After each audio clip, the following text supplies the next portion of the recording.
निरंतरम। यदि किसी ने एक ही ज्योतिर्लिंग की 6 महीने तक दर्शन किया, पूजन किया, तो लिखा है तस दुखम न जायता मात्र कुछ ही समुद्भव। मृत्यु लोक में उसे किसी भी प्रकार का दुख कष्ट नहीं हो सकता, मां के गर्भ में कष्ट नहीं हो सकता, ऐसा व्यक्ति गरीब नहीं रह सकता।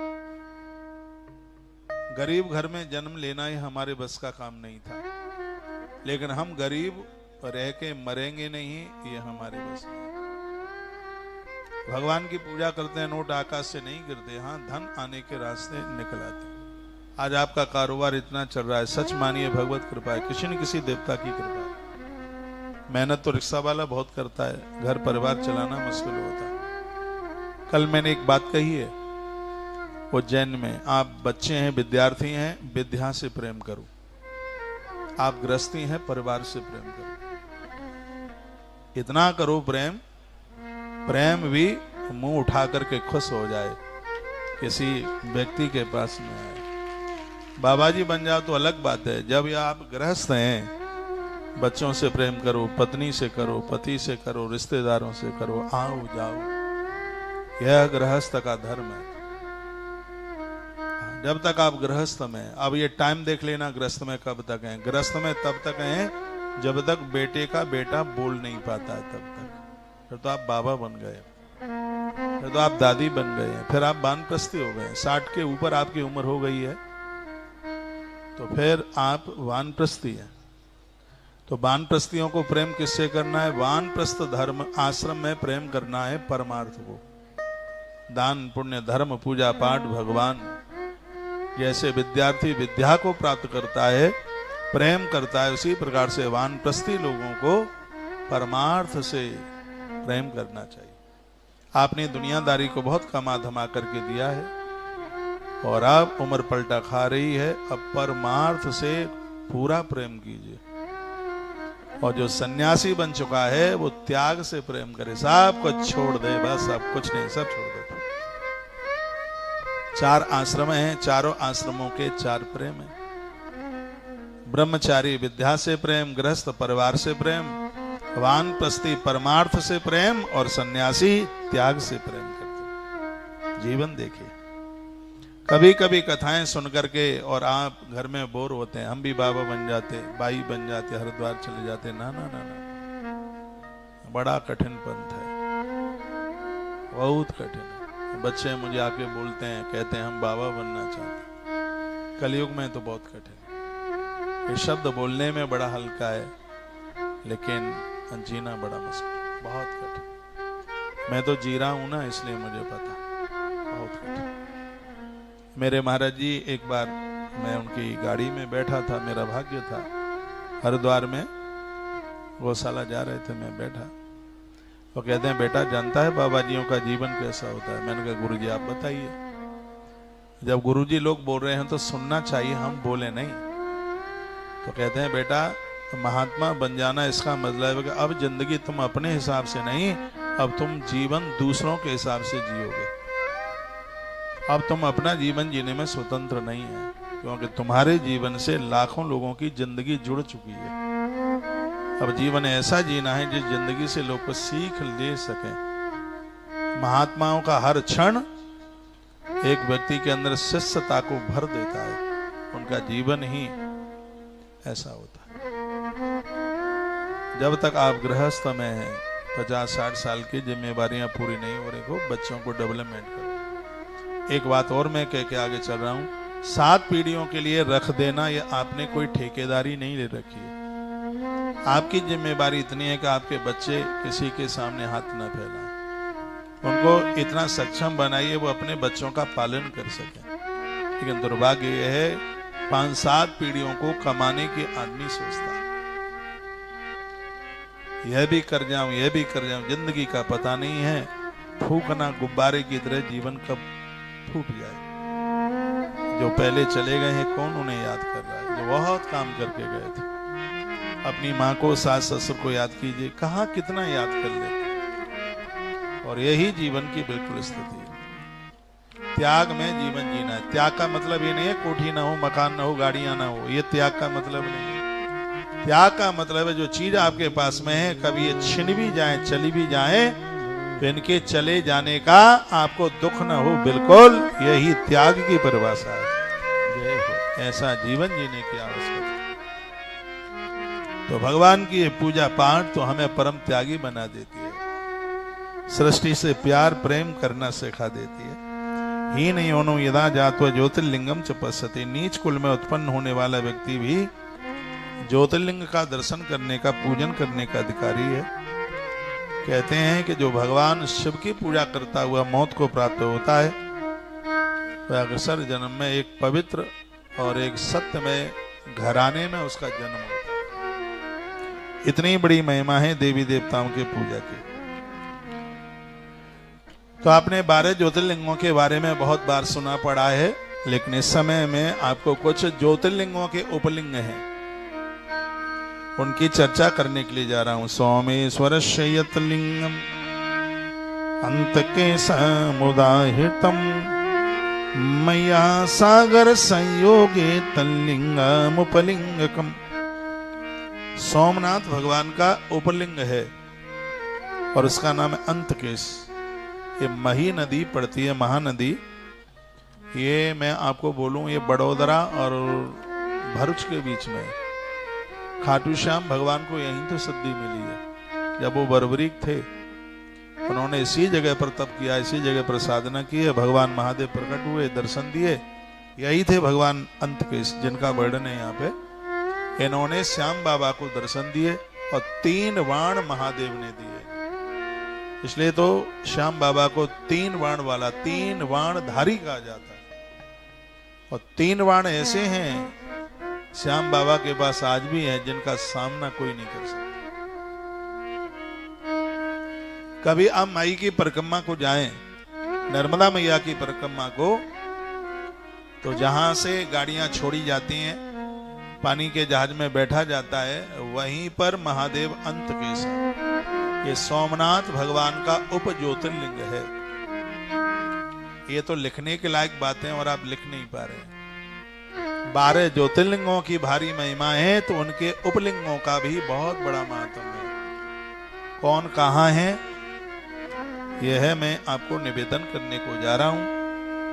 आप सुन लीजिए। सोमेश्वर शयतलिंगम अंत के समुदाहितम मैया सागर संयोगे तल्लिंगमुपलिंगकम।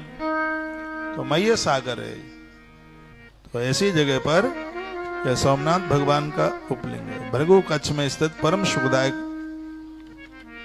एक रुद्रेश्वर नाम का लिंग है। ये मल्लिकार्जुन भगवान का उपलिंग है। मल्लिकार्जुन साउथ में है। विवाह के बाद बेटा और बहू को मल्लिकार्जुन भेजना। विवाह के बाद बिटिया और दामाद दोनों मल्लिकार्जुन जाएं। 3-4 जगह हैं, शादी के बाद वहां जरूर जाइए। आजकल तो बच्चे उठ पटांग जगह पर जाते हैं, पहले यहां जाइएगा। कहाँ जाइए? चित्रकूट में कामदगिरि भगवान की परिक्रमा लगाने को जाइए। ब्रजक क्षेत्र में केदारनाथ गोवर्धन नाथ भगवान की परिक्रमा लगाने को जाइए। और प्रयाग और काशी के बीच में विंध्याचल पर्वत है, वहां अष्टभुजा माता का दर्शन करने को जाइए। विंध्यवासिनी माता का दर्शन कीजिए। और एक जगह और है हैदराबाद से आगे, इस जगह का नाम है भगवान मल्लिकार्जुन। जो स्त्री पुरुषपति और पत्नी मल्लिकार्जुन भगवान का दर्शन करते हैं, उनकी कोख में संतान मरती नहीं है। ये इनका बहुत बड़ा प्रभाव है, मल्लिकार्जुन भगवान। उन्हीं मल्लिकार्जुन भगवान का जो उपलिंग है, ये गुजरात में पड़ता है, भृगु कच्छ। बड़ी अद्भुत जगह है ये स्थान, जिसको भरूच कहते हैं आज की भाषा में। और यहाँ भगवान रुद्रेश्वर नाम के लिंग के रूप में बैठे हैं। मल्लिकार्जुन भगवान का उपलिंग है। कभी गुजरात की यात्रा में आप जाते हैं, श्री द्वारका जी जाते हैं, तो उस स्थान का जरूर दर्शन कीजिए, जहां भगवान बर्बरीक ने, जो बाद में श्याम बाबा बने, उनकी तपस्थली रही है। बहुत पवित्र स्थान है। और ये शरीर मिला है, बहुत दुनिया के लिए आपने काम किया है। शरीर काम कर रहा है तो इससे कोई तीर्थ यात्रा कर लीजिए। राम जी ने पूछा था, गुरुजी हम कहाँ रहे? तो महर्षि वाल्मीकि जी ने कहा, चरण राम तीर्थ चले जाई, राम बसहु तिनके मन में। जिनके चरण तीर्थ यात्रा के लिए निकलते रहते हैं, हे राम अयोध्या रहना भले ही भूल जाना, उन लोगों के हृदय में रहना मत भूलना। अब प्रश्न उठता है तीर्थ यात्रा कब से कब तक करें? तो ग्रंथों में लिखा है 8 वर्ष से लेके 85 वर्ष तक कलयुग में तीर्थ यात्रा की बात है। 8 से लेके 85 तक आदमी यदि ठीक से रहेगा तो हमारे ग्रंथ कहते हैं 85 तक उसके हाथ पांव ठीक से काम करते रहेंगे, अपना काम खुद करता रहेगा, कपड़े लत्ता भी धोता रहेगा, भोजन भी बनाते पकाते रहेंगे 85 साल की उम्र तक। कलयुग में उम्र 120 साल है। ये जितने भी ज्योतिष के ग्रह हैं ये 120 वर्ष में राशियों को भोग पाते हैं। यदि कोई व्यक्ति ठीक से जिंदगी जी ले 120 साल जीवन जी ले, 100 तो पार कर ही देगा। और ज्यादा चाय वाय पियोगे तो 80 में फूंक निकल जाएगी। फिर उल्टा पुल्टा खाओगे, ज्यादा चिकना खाओगे, ज्यादा ठंडा खाओगे, आइसक्रीम ज्यादा ना खाया करो, जल्दी बूढ़े हो जाओगे, कमरे दुखेंगी, घुटना दुखेंगे। ये चीजें कम प्रयोग में लीजिए, तला बला मत ज्यादा खाया करो। 5-4 चीजें ऐसी हैं बहुत बीमारी को पैदा करती हैं। मैदा की चीजें खाइए ही मत। कुकर की दाल कम यूज में लीजिए। फ्रिज का पानी और एक है रिफाइंड, ये तो रसोई में भूत बैठे हैं समझ लो। एक और है आयोडीन नमक। सेंधा नमक खाओ, थोड़ा महंगा तो आएगा, आपकी डायबिटीज को नहीं बढ़ने देगा, कोलेस्ट्रॉल को नहीं बढ़ने देगा, मांस को लटकने नहीं देगा। मैं 365 दिन लगभग 24-25 साल से, 26 भी हो सकती है, मैंने समुद्री नमक नहीं खाया। 22-23 साल से मैंने धोखे से भी लाल मिर्च नहीं खाई। चीनी तो पता नहीं मैंने कब से नहीं खाई, इतना समय निकल गया। इसलिए हम बिल्कुल स्वस्थ हैं। पूरी बॉडी के चेकअप में 1% कोई बीमारी नहीं है, बस नजर न लगे, भगवान कृपा करे, स्वस्थ है। गर्म पानी पीते हैं सुबह 12 महीने, स्वस्थ। गर्म पानी पीने से जिंदगी नशे की तरफ नहीं जाती। नशा तो नशा ही है किसी भी चीज का, बड़े से बड़ा नशा छूट जाता है गर्म पानी में। सुबह खाली पेट उसमें थोड़ा शहद डालकर शराबी को पिलाओगे तो शराब छूटेगी, भंगेड़े को पिलाओगे तो उसकी भांग छूटेगी। जो भी कोई नशा है छूट जाएगा। पानी सुबह खाली पेट गर्म पानी इतना फायदा करता है। दोपहर में मठा फायदा करता है। लेकिन अब तो भादों का महीना आने वाला है, भादों में मठा दही लिया नहीं जाता, गुड़ भी नहीं लिया जाता भादों में। भादों का महीना आ रहा है, भादों के महीने में राधा कृपा स्तोत्र का पाठ किया जाता है। ये आप लिख लें, आपको नहीं पता होगा। राधा कृपा कटाक्ष स्तोत्र, सिद्धि मिल जाएगी, आनंद हो जाएगा। भादों के महीने में गुड़ नहीं खाना, भादों के महीने में मट्ठा भी नहीं लेना, दही भी नहीं लेना। भादों के महीने, सावन के महीने में हरी सब्जियां त्याज्य बताई गई, चौमासा चातुर्मास कर रहे हैं। और भटा बैगन तो 4 महीना लेना ही नहीं है जब तक कार्तिक ना निकल जाए, क्योंकि इसका बीज पेट में 1 साल तक रहता है। और पेट में पड़ा हुआ बैगन का बीज एक बीमारी बनाता है जिसका नाम है स्टोन, पथरी, और दूसरा गैस। गैस तो कम बनाता है, पथरी ज्यादा बनाता है। बैगन टमाटर खाने से पथरी बनती है और पक्के में बनती है। टमाटर भी कम खाया कर। जो पथरी के मरीज हैं उन्हें तो बहुत छोड़ ही देना चाहिए टमाटर। आप अपने स्वास्थ्य का, हम स्वास्थ्य को लेकर के बहुत बातें भक्तों को बताते रहते हैं। आज आप आए तो एक तो सूत्र लेके जाइए, क्या? सोते समय अजवाइन और काला नमक भुना हुआ आधा चम्मच मुंह में डाल के गर्म पानी पी लें, उसके बाद कुछ भी न ले। सुबह पेट साफ होगा, नींद आराम से आएगी, पेट जीवन में कभी फूलेगा नहीं, गैस नहीं बनेगी, आप स्वस्थ रहेंगे। लगता क्या है इसमें? 5 रुपए का है नमक, सालों तक खाते रहोगे आप। कितना लगे? ना खरीद पाए तो मुझसे ले लेना 5 रुपया। अजवाइन और नमक दोनों मिलाकर के आप लीजिए। आप स्वस्थ रहें तभी तो आप कुछ कर पाए। स्वास्थ्य का बहुत ज्यादा ध्यान रखियो। मैदा की चीजें कम करो। बहुत जलेबियां खाते हैं आप, समोसे खाते हैं। आजकल तो बहनें बच्चों को जन्म देने से पहले टेढ़ा मेढ़ा समोसे ही ज्यादा खाती हैं। चाउमीन खाएंगे तो बच्चे भी ऐसे ही होंगे टेढ़े मेढ़े। इनको शुद्ध देसी घी की चीजें खिलाओ, तो स्वास्थ्य के लिए फायदा। आइए मैं कथा में ही आपको लेके आ रहा हूं। तो गंगा सागर संयोगी संगमे सहित स्मृता। आप गुजरात में जाएं तो रुद्रेश्वर और अंतकेश दोनों महादेव का दर्शन कीजिए। मल्लिकार्जुन भगवान का उपलिंग रुद्रेश्वर है और सोमनाथ भगवान का उपलिंग है वह अंतकेश भगवान है, जो बरबरी को भगवान ने दर्शन दिए थे, 3 बाण दिए। अब उसके बाद में क्या है? भूतेश्वरो ये संप्रोक्तो भक्ति सर्वार्थद सदा। अब आगे कहा जा रहा है, क्या कहा जा रहा है? भगवान सदाशिव कहाँ वहीं पर अभिमुक्त नाम का मुख्य लिंग कहा गया, उसी को कृतवासेश्वर लिंग एवं वृद्धकाल लिंग काशी में, ये काशी में भी तमाम तरह के शिवलिंगों की महिमा का वर्णन किया गया है। महाकाल भवम लिंगम दुग्धेशामित विश्रुतम।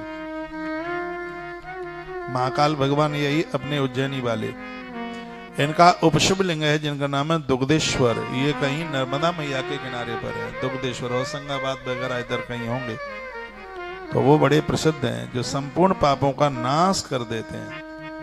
ओमकारेश्वर भगवान का उपलिंग है कर्मेश्वर। यह बिंदु सरोवर उधर बिहार में इनका उपलिंग मिलता है। केदारेश्वर संज्ञातम भूतेशम यमुना तटे। केदारनाथ भगवान का उपलिंग है जिनका नाम है भूतेश्वर, ये मथुरा में। कभी आप ब्रज 84 कोस यात्रा के लिए निकले तो श्री मथुरा जी में भूतेश्वर नाम का ज्योतिर्लिंग का ही उपलिंग है। तो केदारनाथ की चढ़ाई पर नहीं चढ़ पाते तो मथुरा जी में जाके भूतेश्वर भगवान का दर्शन कर लें। आज भी वहां पर भूत प्रेत रात को इकट्ठे होकर भूतनाथ की पूजा करके जाते हैं। सुबह मंदिर खुलता है, वहां भस्म मिलती है, फूल पत्तियां मिलती हैं। भूतेश्वर भगवान जो ब्रज 84 कोस यात्रा को निकले हों, उन्होंने इस स्थान का किया उधर से। हम हर साल करते हैं। सनेचा जी यहाँ बैठे होंगे, आप थे भूतेश्वर में, हैं यहाँ ब्रज 84 कोस यात्रा के लिए? माई ध्यान है, भूतेश्वर भगवान का दर्शन श्री मथुरा जी में किया। और उन्हीं भगवान भूतेश्वर की बात यहाँ कही गई है। क्या कहा? कहा कि ये भूतेश्वर भगवान जो केदारनाथ के उपलिंग है, केदारेश्वर संज्ञातम भूतेशम यमुना तटे महापाप हरम प्रोक्तम पश्यता अर्चनाम तथा। यमुना के तट श्री मथुरा जी में केदारेश्वर से उत्पन्न भूतेश्वर महादेव हैं, जो दर्शन एवं पूजन करने वालों के लिए महापाप नाशक कहे गए हैं। तो इनका दर्शन जरूर कर लेना चाहिए। कभी भी आप वृंदावन जाते हैं, जन्मभूमि का दर्शन करते हैं, बांके बिहारी जी महाराज का दर्शन करते हैं, समय निकालकर श्री मथुरा जी में भूतेश्वर भगवान का दर्शन जरूर कीजिए।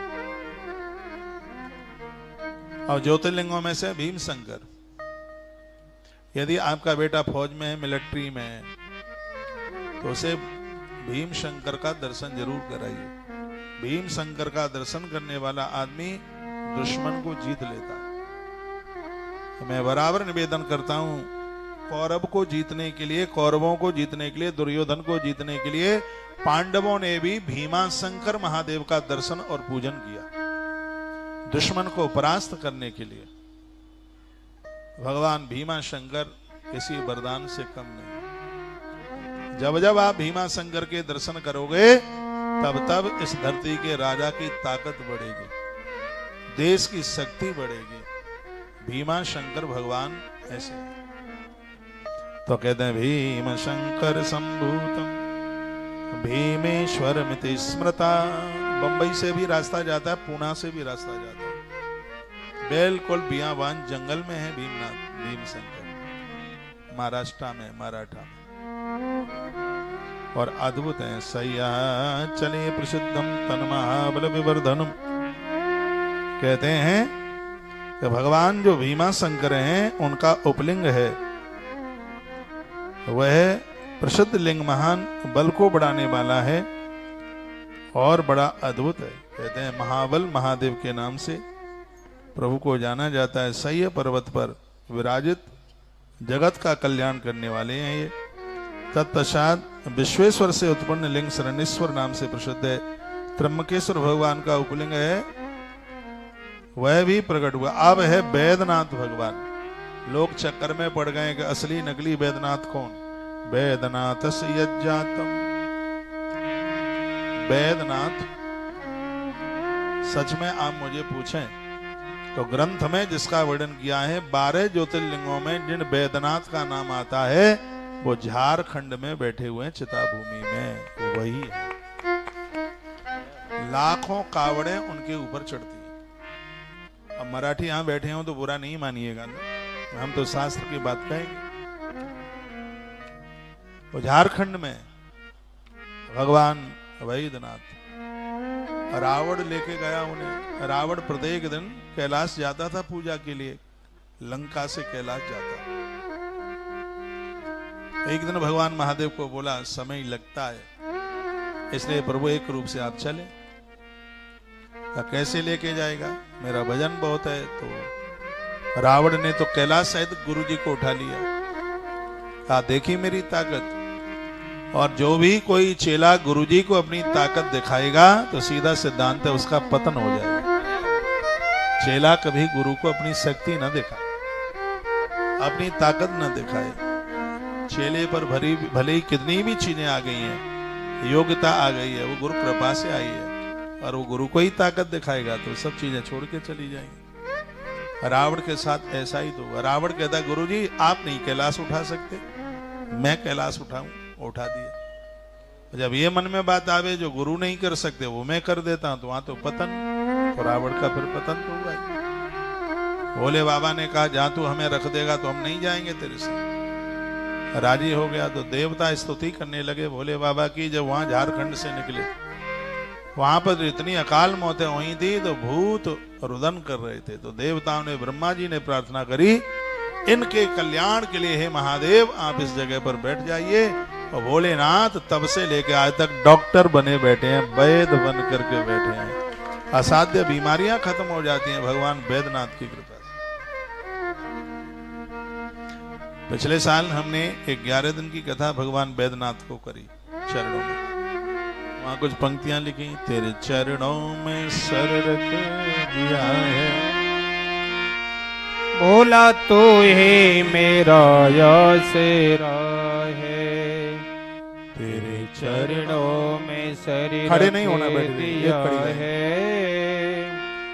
बोला तो हे मेरा आसरा है, भोला तू ही मेरा आसरा है, शंभु तो ये मेरा आसरा है, तेरे चरणों में सर रख दिया है, बोला तो ये मेरा आसरा है।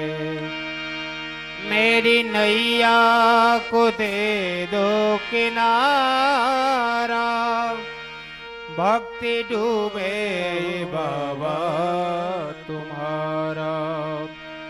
मेरी नैया को दे दो किनारा, भक्ति डूबे बाबा तुम्हारा।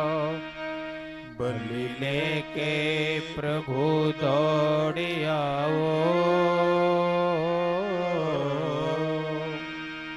बलि लेके प्रभु दौड़ आओ, मैंने तेरा भरोसा किया है, तेरे चरणों में सिर रख दिया है, बोला तू हे मेरा आसरा है। देवघर के मेरे बाबा भोले, ये देवघर जिले में पड़ते हैं। आप में से कुछ लोग गए हैं, ना गए हो तो जरूर जाइएगा। 120 किलोमीटर में 1 इंच जगह ऐसी नहीं रहती, सुल्तानगंज से कावड़ भरी जाती है और महादेव के ऊपर उड़ेल दी जाती है, चढ़ा दी जाती है। देवघर जिले में हमने पंक्ति बनाई, देवघर के मेरे बाबा भोले,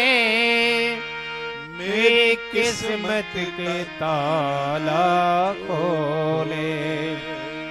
देवघर के मेरे बाबा भोले, तू किस्मत का ताला खोले। कौशिक के भोले भंडारी, कौशिक के भोले भंडारी, मैंने जीवन समर्पण किया है। फिर चरणों में शरीर रख दिया है। भोला तू ये मेरा आसरा है। भोला तू ही मेरा आसरा है। बाबा तू ये मेरा आसरा है। तेरे चरणों में शरीर रख दिया है। भोला तू ये मेरा आसरा। बोलिए बैद्यनाथ भगवान की जय। जो ज्योतिर्लिंग में नाम आता है वो झारखंड में है बाबा बैद्यनाथ, लेकिन बाबा बैद्यनाथ का उपलिंग है, उसका भी वर्णन किया गया है। कहाँ है? बैद्यनाथ जातम बैजनाथ इति स्मृतम। बैद्यनाथ का जो उपलिंग है वो महाराष्ट्र में है, जिनका नाम बैजनाथ है। उपलिंग है बैजनाथ, महाराष्ट्र में है। और बहुत लोग उन बैजनाथ को ज्योतिर्लिंग समझ करके दर्शन करते हैं। आप जाके देखना, महाराष्ट्र के उस ज्योतिर्लिंग पर बैजनाथ लिखा है, उसका फल ज्योतिर्लिंग के ही तरह मिलता है। और झारखंड में आप जाएंगे तो उस पर बैजनाथ नहीं, उस पर बैद्यनाथ लिखा है। तो शिव महापुराण में वर्णन है कि बैद्यनाथ का जो उपलिंग है वो बैजनाथ है, वो बैजनाथ महाराष्ट्र में। तो इसका अर्थ यह नहीं है कि हम महाराष्ट्र वाले ज्योतिर्लिंग का महत्व तो कम कर रहे हैं, नहीं नहीं। लोगों का जो कंफ्यूजन होता है उसको दूर करें, तो दोनों को ही दर्शन कर लीजिए ना, दिक्कत क्या है? ये भी कर लो, वो भी कर लो। तो आज हम आपको ज्योतिर्लिंगों के कुछ उपलिंग हैं उनकी चर्चा कर रहे हैं। बैद्यनाथं च यज्जातं बैजनाथ इति स्मृतम् नागेश्वर समद्भूतं भूतेश्वरमुदाहृतम्। कहते हैं मल्लिका सरस्वती के तट पर भी नागेश्वर भगवान का उप ज्योतिर्लिंग है, जिनका नाम भूतेश्वर है। ये दूसरे जो दर्शन मात्र से पापों का हरण कर लेते हैं। रामेश्वर भगवान से जो एक उप ज्योतिर्लिंग प्रकट हुआ है उनका नाम है गुप्तेश्वर। ये भी कहीं माता नर्मदा के किनारे पर है। घुसमेश्वर से भी एक शिवलिंग प्रकट हुआ जिसका नाम है व्याघ्रेश्वर। यह है अद्भुत ढंग से, अद्भुत तरीके से वर्णन किए गए हैं 12 ज्योतिर्लिंगों के 12 उपलिंग।